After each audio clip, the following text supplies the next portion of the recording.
விஜய் அண்ணா, நீங்க கேட்டுட்டு இருக்கீங்களான்னு தெரியல. உங்கள் தங்கை கேத்ரின் பாண்டியன் கூறுகிறேன், நீங்க ஜெயிச்சிட்டீங்க. இந்த கண்ணகி நகர் பகுதிக்கு நீங்க என்ன செஞ்சு கிழிச்சிட்டீங்க அரவிந்த் ரமேஷ் அவர்களே? அரவிந்த் ரமேஷ் அவர்களே, நீங்க நம்ம தொகுதிக்கு என்ன செஞ்சு கிழிச்சீங்க? செம்பரஞ்சேரி, பெரும்பாக்கம் எல்லா இடத்துலயும் கஞ்சா, டாஸ்மார்க், போதை, ஊசி, இவங்கெல்லாம் மட்டும் அக்வா வாட்டர் சொகுசா குடிச்சிட்டு இருந்துக்கணுமா? உங்களுக்கு ஓட்டு போட்ட எங்க மக்கள், எங்க பெண்கள் இன்னைக்கு சாக்கடை தண்ணியை குடிக்கணுமா? சோழிங்கநல்லூர் தொகுதி என் மக்களுக்கான தொகுதி, உங்க அப்பா வீட்டு தொகுதி கிடையாது. கனிமொழி அக்கா சொன்னாங்க, விதவை பெண்களே இல்லாத நாட்டை உருவாக்கி கிழிச்சிருவோம் அப்படின்னு. நீங்களும் உங்க குடும்பமும் வந்ததுக்கு அப்புறம் தான் விதவை பெண்கள் அதிகமானதே. கனிமொழி அவர்களே, டிராபிக்ல காத்து கிடந்து 2 மணி நேரம் பயணம் பண்ணாதான் அந்த ஆளுக்கு அறிவு வரும். எங்க அண்ணன மாதிரியே பேண்ட், எங்க அண்ணன மாதிரியே ஷூ, எங்க அண்ணன மாதிரியே ரேம்ப் வாக், அதான் வயசாகி போச்சு. இதெல்லாம் தேவையா நம்மளுக்கு? இதுல உதயநிதி ஸ்டாலின் செல்ஃபி எடுக்கிறாப்ல, அதுக்கெல்லாம் ஒரு முக கலை வேண்டாமா? ஒரு அழகு வேண்டாமா? சொன்ன எதையுமே செய்யல, டயலாக் மட்டும் பேச வேண்டியது. தொடர்ந்து மீட்போம் தமிழ்நாட்டை, மீட்டெடுப்போம் தமிழகத்தை, தொடரட்டும் ஸ்டாலின். கிழிச்சிருவீங்க.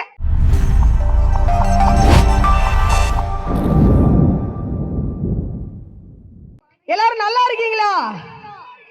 இந்த முன்னாடி இருக்கவங்க எல்லாம் கொஞ்ச நேரம் கை தட்டாதீங்க. இந்த கம்பிக்கு பின்னாடி உள்ளவங்க எல்லாம் கை தட்டுங்க பாப்போம். சத்தம் கேட்கல, கேட்கல. தளபதிக்கு கேட்கணும் நீங்க அடிக்கிற கை தட்டல். முன்னால இருக்க பாட்டியம்மாவை, அனைத்து பாட்டியம்மாவையும் வணங்கி யார முதல்ல தேடணும்னா நம்ம அரவிந்த் ரமேஷ் சட்டமன்ற உறுப்பினர், சோழிங்கநல்லூர் தொகுதி சட்டமன்ற உறுப்பினர் அரவிந்த் ரமேஷ் அவர்களே, நல்லா இருக்கீங்களா? நீங்க நல்லா தான் இருப்பீங்க, நாங்க தான் நல்லா இல்ல. எங்க கண்ணகி நகர் மக்கள் தான் நல்லா இல்ல. நாங்க பாட்டுக்கு ரோட்டோர இருந்தாலும் நிம்மதியா இருந்தோம்ல. எங்க சொந்த பந்தங்களோட, எங்க நட்புகளோட நிம்மதியா வாழ்ந்துகிட்டு இருந்தோம். எங்களை இங்க கூட்டு வந்து எந்த அடிப்படை வசதியுமே செஞ்சு தர்றது கிடையாது, குடிநீர் வசதி கிடையாது. இப்போ ஒரு துப்புரவு பணியாளர்கள் கூட கரண்ட் ஷாக் அடிச்சு இறந்து போற லெவல்ல இருக்கிறீங்களே. இந்த கண்ணகி நகர் பகுதிக்கு நீங்க என்ன செஞ்சு கிழிச்சிட்டீங்க அரவிந்த் ரமேஷ் அவர்களே? ஓஎம்ஆர் ஈசிஆருக்கு பிரிட்ஜ் போட்டு தரேன்னு சொன்னீங்களே, இதுவரைக்கும் ஏதாவது செஞ்சிருக்கீங்களா? துப்புரவு பணியாளர்களில் இருந்து கலெக்டர் வரைக்கும் உழைப்பாளி பெண்கள் வாழுகிற தொகுதி இந்த தொகுதி. இருக்கிறதுலயே அதிக வாக்காளர்களை கொண்ட தொகுதி சோழிங்கநல்லூர் தொகுதி தான். அப்படிப்பட்ட இந்த சோழிங்கநல்லூர் தொகுதியில இவ்வளவு பெண் வாக்காளர்கள் இருக்க தொகுதியில இந்த பெண்களுக்கு பாதுகாப்பு இருக்கா? பெண்களுக்கு பாதுகாப்பு இருக்கா? வேலைக்கு போற பெண்களுக்கு ஒரு மகளிர் அரசு விடுதி இருக்கா? எல்லா பெண்களும் வெளியூர்ல இருந்து வந்தவங்களும் சரி, நம்ம ஊர்ல இருந்து வேலைக்கு வந்தவங்களும் சரி, எல்லாரும் பிரைவேட்ல விடுதிகள் எடுத்து தங்குற நிலைமை இருக்குது. அரவிந்த் ரமேஷ் அவர்களே, நீங்க நம்ம தொகுதிக்கு என்ன செஞ்சு கிழிச்சீங்க? பஸ் வசதி இருக்கா? இவ்ளோ மகளிர் காலையில வேலைக்கு ஓடுதாங்களே, ஆம்பளைங்களை சம்பாத்தியம் பண்ண விட்டியா? அதுவும் கிடையாது. கண்ணகி நகர், செம்பரஞ்சேரி, பெரும்பாக்கம் எல்லா இடத்துலயும் கஞ்சா, டாஸ்மார்க், போதை, ஊசி, போதை ஊசி. 10 வயசு பையன்ல இருந்து 60 வயசு ஆள் வரைக்கும் போதைக்கு அடிமையாக்கி விட்டுட்டு பெண்கள் தான் வேலைக்கு போய் குடும்பத்தை காப்பாற்றணுங்கிற நிலைமைக்கு நம்மளை கொண்டு வந்து விட்டுட்டீங்க. அப்புறம் அந்த பெண்களுக்காவது பாதுகாப்பு கொடுக்கணுமா இல்லையா? பெண்களுக்கு ஒழுங்கான பஸ் வசதி அமைச்சு தரணுமா இல்லையா? குடிநீர் வசதி அமைச்சு தரணுமா இல்லையா? இருப்பிட வசதி அமைச்சு. குடிநீர் வசதி எப்படி இருக்கு தெரியுமா? இந்த அரவிந்த் ரமேஷ் ஒரு நாள் கூட்டு வந்து நம்ம கண்ணகி நகர்ல கிடைக்கிற தண்ணிய குடிக்க கொடுக்கணும் அவருக்கு. இவங்க எல்லாம் மட்டும் அக்வா வாட்டர் சொகுசா குடிச்சிட்டு இருந்துக்கணுமா? உங்களுக்கு ஓட்டு போட்ட எங்க மக்கள், எங்க பெண்கள் இன்னைக்கு சாக்கடை தண்ணியை குடிக்கணுமா? இது தமிழ்நாடு, எங்களுக்குரிய நாடு. சோழிங்கநல்லூர் தொகுதி என் மக்களுக்கான தொகுதி, உங்க அப்பா வீட்டு தொகுதி கிடையாது. என்னமோ ஸ்டாலினுக்கும் உதயநிதி ஸ்டாலினுக்கும் அரவிந்த் ரமேஷுக்கும் பட்டா போட்டு எழுதி கொடுத்த தொகுதி மாதிரி 4.5 வருஷமா போடாத ரோட எலெக்ஷன் வருதுன்னு இப்ப ரோடு போட ஆரம்பிச்சிருக்கீங்க. அதிக வாக்காளர் கொண்ட தொகுதினாலதான் இப்ப ரோடு போட ஆரம்பிச்சிருக்கீங்க. இருக்காங்க. சில தொகுதிகள்ல கடைசி வரைக்கும் போடவே மாட்டாங்க.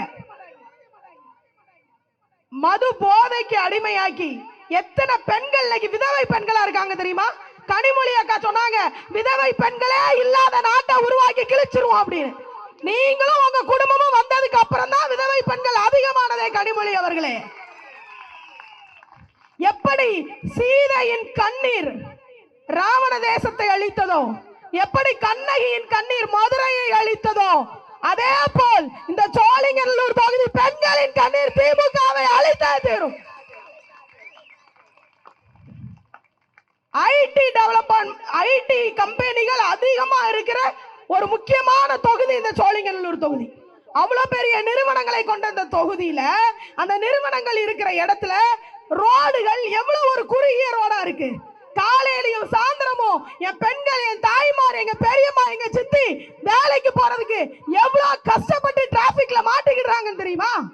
இந்த அரவிந்த் ரமேஷ் அவர்கள் ரோட்ல போனாருன்னா, ஸ்டாலின் போனாருன்னா, உதயநிதி ஸ்டாலின் போனாருன்னா, அவர் கார் போகும்போது அவ்வளவு போலீஸ் பாதுகாப்பு, டிராபிக் எல்லாம் விலக்கி விட்டு வழி விடுறாங்க. அதனால அவங்களுக்கு தெரிய மாட்டேங்கி. கவலைப்படாதீங்க, நம்ம அண்ணன் ஜெயிச்சு சிஎம் ஆனோன்னு இந்த அரவிந்த் ரமேஷை கூட்டு வந்து ஒரு நாள் டிராபிக்ல விட்டுருவோம். டிராபிக்ல காத்து கிடந்து 2 மணி நேரம் பயணம் பண்ணாதான் அந்த ஆளுக்குள்ள அறிவு வரும். பஸ் வசதி, பிங்க் பஸ் விடுறாங்களாம். நம்ம தேவகி அம்மா சொன்ன மாதிரி இலவச பஸ் விடுறோம், பிங்க் பஸ் விடுறோம் ஒரு பேர் இருக்கு. ஆனா இந்த பிங்க் பஸ் வரல, இலவச பஸ் வரலன்னா 100ல 1 பஸ் தான் இலவச பஸ் வருது. இந்த சோழிங்கநல்லூர் தொகுதியில் உள்ள உழைப்பாளர் பெண்கள்லாம் வேலைக்கு போகணுங்கிற அவசரத்துல பேட்டரி வண்டி தனியார் நிறுவனங்களிடம் கடன் வாங்கி விட்டுருக்கீங்களே நமது அரசு சில பஸ்ஸுகள், அந்த பஸ்ல ஒண்ணுக்கு டபுள் சார்ஜ் கொடுத்து என் பெண்கள் பேக்கிட்டு இருக்காங்களே. இந்த ஏமாத்து வேலை உங்களுக்கு தேவையா? இதுக்கு நீங்க நார்மல் பஸ் விட்டுட்டு போயிடலாமே. எதுக்கு இலவச பஸ்? இலவசம் மாசம் 1000 ரூபாய் தர்றேன்னு சொன்னாங்கல்லாமா, இது வரைக்கும் தந்திருக்காங்களா? எல்லாருக்கும் மாசம் 1000 ரூபாய் கிடைச்சதா? சிலிண்டருக்கு 100 ரூபாய் மானியம் நாங்களா கொடுத்தாங்களா? இல்ல, எதுவுமே கொடுக்கல. ஆனா போன வாரம் ஒரு 5000 ரூபாய் ஏறி இருக்குமா அக்கௌண்ட்ல? எல்லாருக்கும் ஏறிச்சா? அது எதுக்குன்னா, எனது அண்ணன் தளபதி விஜய் அவர்கள் காலையில சேலத்துக்கு போறாருனோட நைட்டோட நைட்டா தூக்கம் வராம எல்லா பெண்கள் அக்கௌண்ட்டுக்கும் 5000 ரூபாய். இது வந்து கோடை கால நிதியா. அடிக்கிற பணியில நான் தேவகி அம்மா சத்யானெல்லாம் ஸ்டெப்சில்ஸ் போட்டு விக்ஸ் போட்டு மேடையா பேசிட்டு இருக்கோம். அந்த மனுஷனுக்கு மட்டும் கோடை காலமா செவ்வாய் கிரகத்துல இருக்கிறாரா ஸ்டாலின் அவர்கள் எனக்கு தெரியல. இப்ப நான் பெண்களுக்கு வந்து பிள்ளைங்களுக்கு ஃபீஸ் கட்டணுமா, மருத்துவ செலவு இருக்குமா, என்ன பாசம் நம்ம மேல அந்த ஸ்டாலினுக்கும் உதயநிதி ஸ்டாலினுக்கும். இளைஞர் அணி மாநாடு, இளைஞர் அணி மாநாடுன்னு ஒண்ணு நடத்தினாங்க. பாத்தீங்களா? பாத்தீங்களா? பாக்கலையா? டிவில பாத்தீங்களா? காப்பி யாராவது காப்பி அடிச்சிருக்கீங்களா? ஸ்கூல் காலேஜ்ல எல்லாம் அடிச்சிருக்கீங்களா? நானும் அடிச்சிருக்கேன். சரவணன் அடிச்சிருக்கீங்களா? பரவாயில்ல, ஒத்துக்கிட்டாரு. சில மாவட்ட செயலாளர்கள் அம்மா சத்தியமா இல்லம்மாங்க. சரவணன் நல்ல மாவட்ட செயலாளர், உண்மையை பேசுகிறவர். எல்லாருமே ஸ்கூல் காலேஜ்ல காப்பி பண்ணிருப்போம். ஈ அடிச்சாங்க காப்பினா என்னன்னு தெரியுமா? நான் 7th படிச்சிட்டு இருக்கேன்னு வைங்களேன், பக்கத்துல இருக்கவன் 8th படிப்பான். அவன் என்ன படிக்கானே தெரியாம அவன் எழுதுறத பார்த்து அப்படியே காப்பி பண்றதுக்கு பேர் தான் ஈ அடிச்சாங்க காப்பி. இந்த ஸ்டாலின் அங்கிள் இளைஞர் அணி மாநாட்டுல எங்க அண்ணன் மாதிரியே ஷர்ட், எங்க அண்ணன மாதிரியே பேண்ட், எங்க அண்ணன மாதிரியே ஷூ, எங்க அண்ணன மாதிரியே ரேம்ப் வாக்கு. இதுல என் தம்பி மாதிரி எங்க அண்ணனுக்கு துண்டை தூக்கி போடுறது இயல்பு, பாசம். இவர் சொல்லி வச்சுட்டாரு, நான் நடக்கிறேன், நீ துண்டை தூக்கி போடுற மாதிரி போடு, நான் கேட்ச் பிடிக்கிற மாதிரி பிடிக்க அப்படின்னு. அதே மாதிரி அந்த பையன் ஒழுங்காதான் போட்டா, நம்ம ஆளுக்கு கேட்ச் பிடிக்க வரல. அதான் வயசாகி போச்சு. இதெல்லாம் தேவையா நம்மளுக்கு? இதுல உதயநிதி ஸ்டாலின் செல்ஃபி எடுக்கிறாப்ல, அதுக்கெல்லாம் ஒரு முக கலை வேண்டாமா, ஒரு அழகு வேண்டாமா? அதுக்கு எங்க அண்ணனாக முடியுமா? அவர் அங்க செல்ஃபி ட்ரை பண்ணிக்கிட்டு இருக்காப்ல. இங்க திமுக தொண்டர் ஒருத்தன் பேண்ட கலத்திட்டு டவுசரோட டாஸ்மார்க்ல நிக்கான். 2 பேர் வாழைத்தார பிடிச்சு தொங்குதான், வெளியில கட்டியிருக்க வாழைத்தார. 4 பேர் சமைக்காத கரிய சட்டியோட தூக்கிட்டு போயிட்டான். இளைஞர் அணி மாநாட்டுல சேர்கள்ல இருந்த கூட்டத்தை விட பக்கத்துல இருந்த டாஸ்மார்க்ல தான் கூட்டம் அதிகம். கேட்டா இளைஞர் அணி மாநாடா? ஸ்டாலின் அவர்களே, ஒன்னே கேக்குறேன், இளைஞரணி மாநாட்டுல நீங்க சேர்ல வாட்டர் பாட்டிலும் சைடிஷும் வைக்க மறக்கல. எல்லா சேர்லயும் வாட்டர் பாட்டிலும் சைடிஷும் வைக்க மறக்கல. அத மறக்காத நீங்க அந்த சமயத்துல குரூப் 2 தேர்வு எழுதின என்னோட அக்காக்கும் என் தம்பிக்கும் ஹால் டிக்கெட்ல சரியான இடம் போடும் உங்களுக்கு துப்பு இருந்துதான் நான் கேக்குறேன். நீங்க கேட்ட கேட்டுக்கு இளைஞரணி மாநாடு ஒன்று குறைச்சலா? பொங்கல் பரிசு 3000 ரூபாய் இப்ப எல்லாம் கொடுப்பாங்க. அடுத்து எங்க அண்ணன் தஞ்சாவூர் வர்ற அன்னைக்கு 10,000 ரூபாய் ஏறினாலும் ஏறும். திருநெல்வேலி வந்தா 15,000 ஏறும். தூத்துக்குடி பக்கம் வந்தாருன்னா 20,000 ஏறும். எல்லாம் அவங்க அப்ப விட்டு சொத்து கிடையாது, நம்ம வரி பணம். பத்திரமா வாங்கி வச்சுக்கோங்க. ஓட்ட மட்டும் விசல் சின்னத்துக்கு போட்டுருங்க.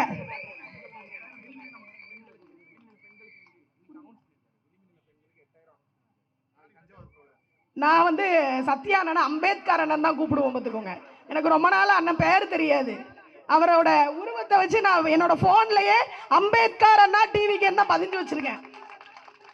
சொல்றாப்ல அம்பேத்கர் அண்ணன் சொல்றாப்ல, தஞ்சாவூர் அண்ணன் போறதுக்கு விளிம்பு நிலை பெண்களுக்குலாம் 8,000 ரூபான்னு ஸ்டாலின் அறிவிக்க போறாரான இன்னைக்கு காலையில அறிவிச்சிருக்காராம். என்ன பயம்! இதுலயே நாங்க ஜெயிச்சுட்டோமே. தளபதி அவர்களே, நீங்க கேட்டுட்டு இருக்கீங்களான்னு தெரியல. விஜய் அண்ணா, நீங்க கேட்டுட்டு இருக்கீங்களான்னு தெரியல. உங்கள் தங்கை கேத்தரின் பாண்டியன் கூறுகிறேன், நீங்க ஜெயிச்சிட்டீங்க. எத்தனை பேர் எத்தனை சில்மிஷம் பண்ணினாலும், எத்தனை இடையூறுகள் கொடுத்தாலும், எத்தனை வீண் பழிகள் எங்க அண்ணன் மேல போட்டாலும், அத்துணை கற்களையும் படி கற்களா மாத்தி எங்க அண்ணனை ஜார்ஜ் கோட்டையில ஜோசப் விஜய் எனும் நான் அப்படின்னு எங்க அண்ணன் பதவி ஏற்பு எடுப்பாரு. எங்கள் கொள்கை தலைவி வேலு நாச்சியார் இருக்காங்க இல்லையா, அவங்க ஆங்கிலேயர்கள் துரத்தி வரும்போது பெண்கள் படையோட சிறுமிகள் படையோட காட்டுக்குள்ள போய்கிட்டு இருந்தாங்களா. அப்ப அங்க உடையாள்னு ஒரு சிறுமி, 12 வயசு சிறுமி ஆடு பேசிட்டு இருந்தாலாம். அவளை பார்த்து ஆங்கிலேயர்கள் கேட்டாங்களாம், இப்படி ஒரு படம் போச்சா, நீ பாத்தியா அப்படின்னு சொல்லி. உடனே நான் பார்த்தேன், அவங்க யாருன்னு எனக்கு தெரியும், எதுக்கு போறாங்கன்னு எனக்கு தெரியும், நான் உங்ககிட்ட காமிச்சு கொடுக்க மாட்டேன்னு தைரியமா சொன்னாலாம் 12 வயசு சிறுமி. அந்த ஆங்கிலேயர் தலைவருக்கு பயங்கர கோபம் வந்துட்டான். நீ சொல்லலன்னா உன்னை 2 துண்டா வெட்டிடுவேனாராம். நீ 2 இல்ல 8 துண்டா வெட்டினாலும் நான் எங்க ராணியை காமிச்சு கொடுக்க மாட்டேன்னாலாம் உடையாள். ஆங்கிலேய தலைவருக்கு கோபம் வந்தது. 8 துண்டாக வெட்டி வீசினான் உடையாளை. பிறகு வேலு நாச்சியார் காளையார் கோயிலை கைப்பற்றிய பிறகு இந்த செய்தி அறிந்து அந்த இடத்தில் ஒரு காளியம்மன் கோவில் அமைத்து இன்று வரை உடையாளை தெய்வமாக வணங்கி கொண்டிருக்கிறார். விஜய் அண்ணா, இங்க இருக்கிற ஒவ்வொரு பெண்களும் உடையாளா இருப்போட. என்ன இடையூறுகள் வந்தாலும் பெண்கள் சக்தி உங்கள் கூட இருக்கிறது வரைக்கும் நீங்கள் ஒருவாதும் தோத்து போக மாட்டீங்க. இந்த அரவிந்த் ரமேஷ் அவர்கள் போன தடவை ஓட்டு வாங்குறப்போ உங்களை எல்லாம் பார்த்தாரு, அப்படித்தானே? அதுக்கப்புறம் இந்த ஏரியாவுக்கு வந்தாரா? நம்ம மகளிர் அணி சகோதரி ஒருத்தங்க என்ன சொல்றாங்க, நான் 90களில் பிறந்தேன், நான் பிறந்ததுல இருந்து இப்ப வரைக்கும் இந்த சோழிங்கநல்லூர் தொகுதியில இருக்கேன், எந்த எம்எல்ஏவும் எங்களை நேரில் பார்த்ததே கிடையாது, எலெக்ஷன் அப்ப மட்டும்தான் வருவாங்கன்னு சொல்றாங்க. அட வெக்கம் கெட்டவனுங்களா! சோழிங்கநல்லூர் தொகுதி திமுக கோட்டைன்னு கூகுள்ல அடிச்சோன்னு எழுதி வச்சிருக்கீங்கல்ல. நான் ஒண்ணு கேட்கிறேன், உண்மையிலேயே அரவிந்த் ரமேஷ் அவர்களுக்கும் உதயநிதி ஸ்டாலின் அவர்களுக்கும் வெக்கம், மானோ, சூடு, சொரண இதுல ஏதாவது ஒண்ணு இருந்ததுன்னா இந்த சோழிங்கநல்லூர் தொகுதியில எங்க அண்ணன் விஜயை விட ஒரு வாக்கு வித்தியாசத்துல ஜெயிச்சு காமிங்க பாப்போம். எங்கள் தளபதி விஜய் அவர்கள் இந்த தொகுதியில் யாரை வேட்பாளர் என்று கை நீட்டுகிறாரோ அன்னார் கூட இருந்து இந்த பெண்கள் சக்தி போதுங்க, நாங்க ஜெயிக்க வைப்போம் எங்கள் வேட்பாளரை. பாதாள சாக்கடை திட்டம் 20 கோடிக்கு அமைச்சிங்கல்ல, இப்ப வரைக்கும் அந்த பாதாள சாக்கடை திட்டத்தை நிறைவு பண்ணிருக்கீங்களா? பாதாள சாக்கடை போடுறேன்னு ரோட்டை ஃபுல்லா தோண்டி போட்டு அங்கங்க குண்டும் குழியுமா என் பெண்களும் என் சின்ன பிள்ளைங்களும் நடமாட முடியுதா? நான் என்ன சொல்றேன்னா, அரவிந்த் ரமேஷ் அவர்களே காரை ஒரு ஓரமா விட்டுட்டு டெய்லி இந்த பக்கம் நடந்து வாங்க. அப்பதான் நாங்களும் எங்க பெண்களும் படுற கஷ்டம் உங்களுக்கு தெரியும். மீனவர்களை அதிகமாக கொண்ட தொகுதி இது. மீனவர்கள் இல்லை என்றால் தமிழ்நாடு இல்ல.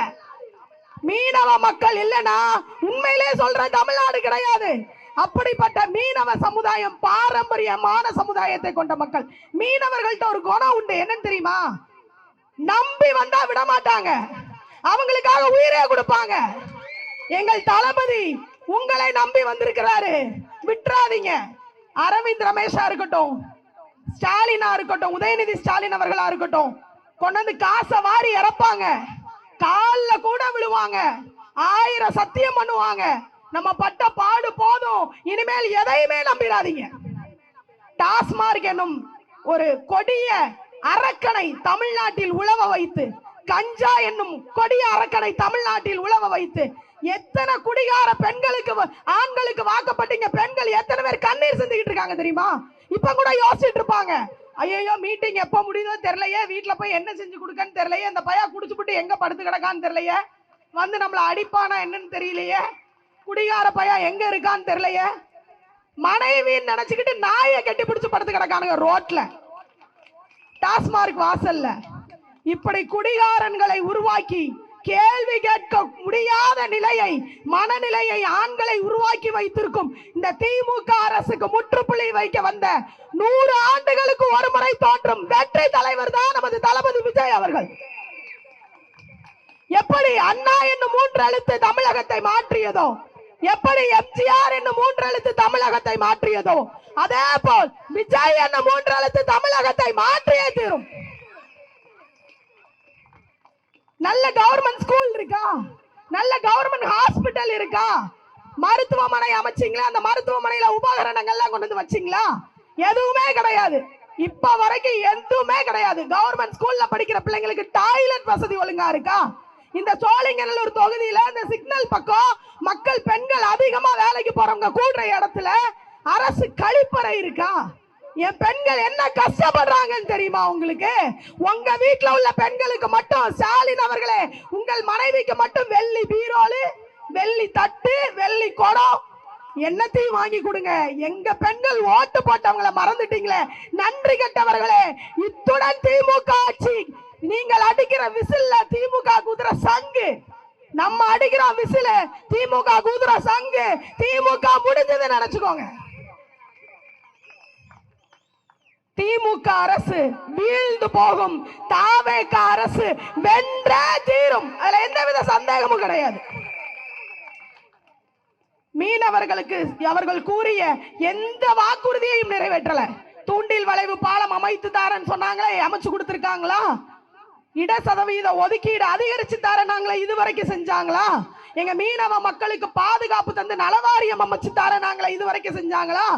எதுவுமே அமைத்து தராமல் கொடுத்த வாக்குறுதி எதையுமே நிறைவேற்றல. நீங்க 2026 தேர்தல் என்பது பாமரர்களுக்கும் பணக்காரர்களுக்கும் இடையே நடக்கிற போர். இந்த போர்ல பாமரர்கள் ஜெயிக்க போறோமா, பணக்காரங்க ஜெயிக்க போறாங்களா?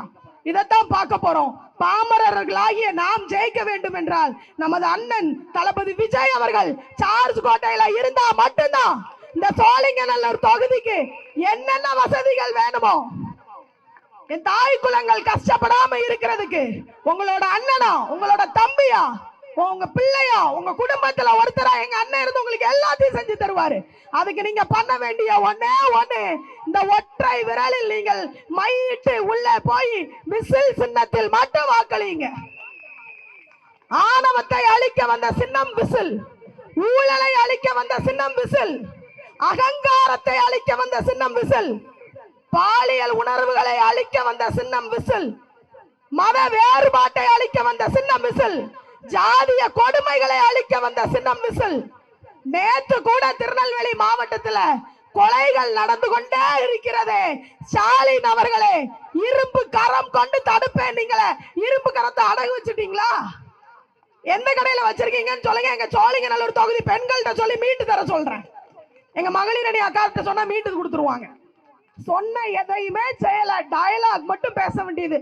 தொடர்ந்து மீட்போம் தமிழ்நாட்டை, மீட்டெடுப்போம் தமிழகத்தை, தொடரட்டும் ஸ்டாலின். கிழிச்சிருவீங்க, கிளி கிளி கிளி கிளின்னு கிழிச்சிட்டீங்க. இன்னும் உங்களை நாங்க தொடர வச்சோம்னா தமிழ்நாட்டை வித்துருவீங்க ஒரேடியா. விசில் சின்னத்திற்கு வாக்களியுங்கள், தளபதியை வெற்றி பெற செய்யுங்கள். உங்களுக்கான அனைத்தும் உங்கள் வீடு வந்து சேர்ப்பது எங்களின் பொறுப்பு. நாங்கள் இருப்போம் உங்களுடன். மறந்து விடாதீர்கள், விசில் சின்னத்திற்கு வாக்களியுங்கள்.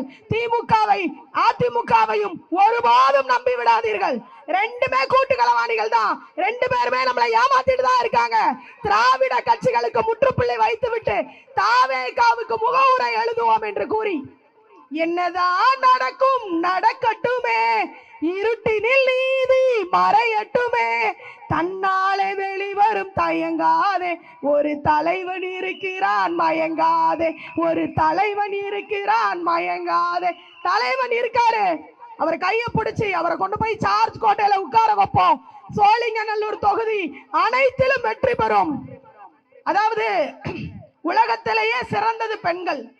மாதவராய் பிறப்பதற்கே நல்ல தவம் செய்திடல் வேண்டும் அம்மாமாங்க.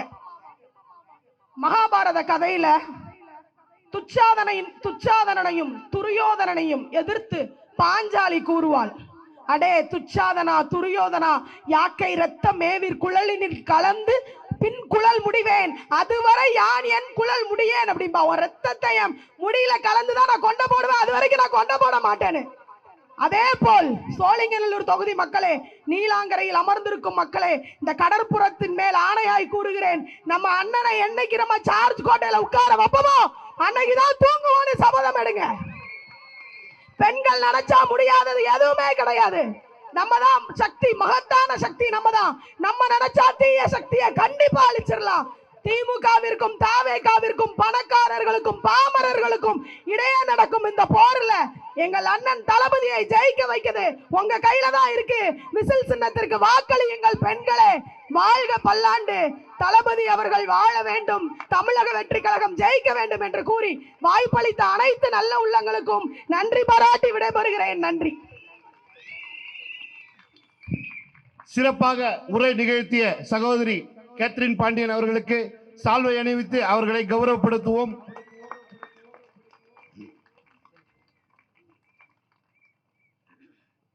அவருக்கு நினைவு பரிசும் சென்னை புறநகர் மாவட்ட கழகத்தின் சார்பாக வழங்கப்படுகிறது.